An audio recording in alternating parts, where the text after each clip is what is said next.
OBC தலைவர்கள் கவனமாக நீங்கள் நெஞ்சிலே இருத்த வேண்டிய ஒன்று, ஓபிசி மக்களுக்கான இடஒதுக்கீட்டை மண்டல் பரிந்துரையின் அடிப்படையிலே நடைமுறைப்படுத்துவதற்காக தனது ஆட்சியை பறிகொடுத்தவர் சமூக நீதி காவலர் விபி சிங். ஓபிசி மக்கள் நன்றி கடன் பட்டிருக்கிறார்கள் என்று சொன்னால் அது விபி சிங் அவர்களுக்குத்தான். இன்றைக்கு 27% இடஒதுக்கீடு நடைமுறையிலே இருக்கிறது. வேலை வாய்ப்பிலே ஓபிசி மக்கள் அதற்கான வாய்ப்பை பெறுகிறார்கள் என்று சொன்னால் அதற்கு காரணம் ஆட்சியை பறிகொடுத்து அதை நடைமுறைப்படுத்தியவர் விபி சிங் அவர்கள்.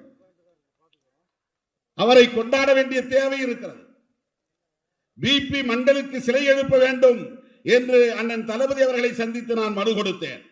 அவருடைய பரிந்துரையில் தான் ஓபிசிக்கான இடஒதுக்கீடு வந்தது என்று.